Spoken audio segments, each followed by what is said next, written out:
खुश हो बेटा। गुरुर्ब्रह्मा गुरुर्विष्णु गुरुर्देवो महेश्वरा गुरुर साक्षात परब्रह्मा तस्मै श्री गुरुवे नमः। परम पूजनीय खुश हो बाबा बेटा। मांगे कर कमलों कोटि कोटि खूब प्रणाम। खुश हो बेटा, प्यारे खूब खुश गुरुदेव हंसी रहिए। कर कमलों कोटि कोटि प्रणाम। मस्त रहिए, गुरुदेव, स्वस्थ रहिए। गुरुदेव एक अनुभव है कि गुरु पूनम में जब हम आए थे आपके पास तो हाँ। आप दूर बैठे थे, तो आपका चरण स्पर्श का बहुत से कौतूहल हमको था कि हम गुरुदेव के चरण स्पर्श करेंगे, साल में एक बार मौका मिलता है।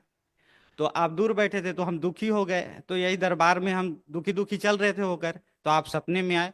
सपने में आपका आंख इतना बड़ा बड़ा था कि सिर्फ आंख ही दिख रहा था, और एक आंख में एक सृष्टि समाजे इतनी बड़ी बड़ी थी। मैं आपके चरणों में बैठ गया, रोने लगा और आपके चरण बार बार स्पर्श करने लग गया। आप बोले कि क्यों रो रहे हो बेटा, तो हम बोले कि आप आपके चरण स्पर्श नहीं कर पाए इसलिए गुरुदेव।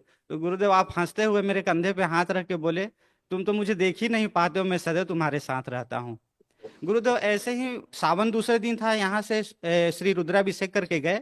तो घर पे गए तो देख रहे हैं कि मेरे गले में सांप, मेरे कंधे में सांप, मेरे पैर में सांप, सिर्फ सांप ही सांप। वो इतना अच्छा सांप है तो मैं उससे भागना चाहता हूँ, लेकिन वो मेरे पीछे पीछे पीछे पूरा अच्छे से मेरा, एक तरह समझिए वो मेरा सेवक जैसा केयर चल रहा केयर केयर कर रहे है। हैं। जी जी गुरुदेव। उसके बाद मेरा भाई मुंबई में रहता है, तो बाई रोड मुझे जाने का मौका मिल गया श्री कृष्णेश्वर महादेव और श्री त्र्यंबकेश्वर महादेव। श्री कृष्णेश्वर महादेव में गए, तो वहां जब जिस रास्ते से गए फिर दर्शन करके भगवान को आए, तो रिटर्निंग में एक बड़ा नाग सांप निकला। तो वहां भगदड़ मच गया, भीड़ हो गया। अचानक से मेरे हृदय में हुआ कि जाए उसे देखने के लिए, लेकिन भीड़ हो गया, रिटर्न हो गए। उसके बाद सीधे श्री त्र्यंबकेश्वर में गए। पूरा रोमकूप मेरा खड़ा, पूरा ऊर्जा, जैसे दरबार में आने के बाद ऊर्जा बढ़ जाती है वैसे हो गया। तो दर्शन करने के बाद जब घर गए, सपने में देखे तो करीब 25-30 फीट का सांप, और बहुत मोटा। और वो मुझे आकर प्रेम से देखता है, और वो घर में कहाँ रहता है पता नहीं चलता, लेकिन वो दिन में 3-4 बार आके मेरा देख कर वो चला जाता है। ऐसे करते करते बहुत दिन चला। एक बार घर वाले देख लिए, मोहल्ले वाले देख लिए, भगदड़ मच गया कि अरे इसके घर में सांप रहता है इतना मोटा भारी सा। तो मुझसे आके पूछे तो मैं तो जानता ही था लेकिन बताया नहीं है, लेकिन वो सांप रहता क्या है मुझे भी नहीं पता। उसके बाद रेस्क्यू वाले आए, पिंजड़ा लाए, ढेर सारा क्या क्या तमाम बखेड़ा हुआ। उसके बाद रेस्क्यू वाले खोजने लगे, लास्ट में नहीं मिले तो बोले कि यहाँ पे कुछ मुझे चूहा हुआ छोड़ना पड़ेगा। जैसे ही ये बात किया तत्क्षण वहीं पे वो सांप प्रकट हो गया, और उसके पिंजड़े में स्वयं ही वो जाकर प्रवेश कर गया। वो जब पिंजड़ा लेकर जंगल में गया और घर पे फोन किया कि अब सांप को हम लोग रेस्क्यू कर दिए हैं, रिलीज कर दिए हैं। उसके बाद जैसे ही वो फोन किया, वो घर में मुख्य द्वार पे देख रहे हैं कि वो प्रवेश पा रहा है। गुरुदेव सांप के सपने में इतने सुंदर सुंदर शिवलिंग का देखते हैं, शिवलिंग में सांप लिपटे हुए हैं। काशी विश्वनाथ मंदिर का देखते हैं कि छोटे छोटे ढेर सारे शिवलिंग, उसके नीचे से गंगा माँ झर रही हैं।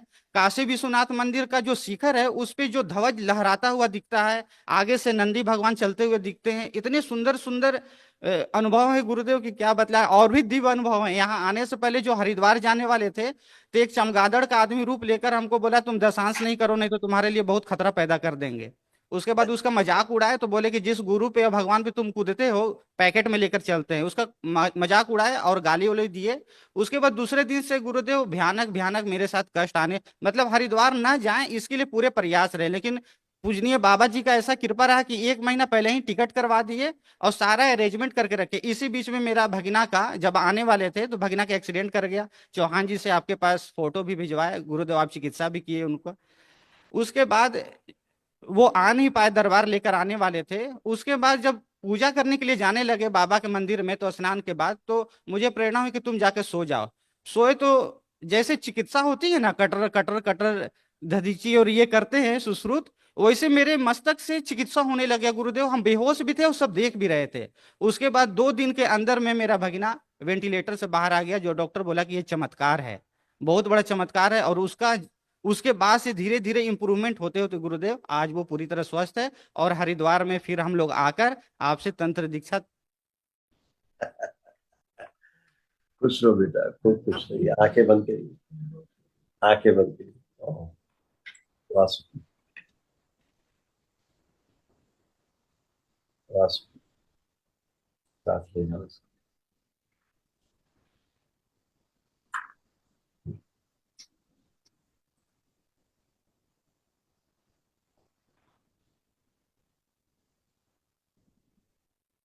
शुभ। 3 बार बोलिए ओम नमः शिवाय। ओम नमः शिवाय, ओम नमः शिवाय, ओम नमः शिवाय। आंख खोलो, बंधन पीछे टूटा। ओम नमः शिवाय, ओम नमः शिवाय, ओम नमः शिवाय।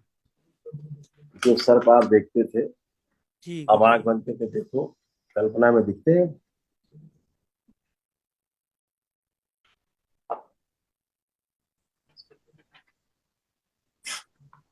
नहीं गुरुदेव, नहीं दिख रहे। ठीक। ठीक। गुरुदेव एक प्रश्न था, मैं पिछले साल आपकी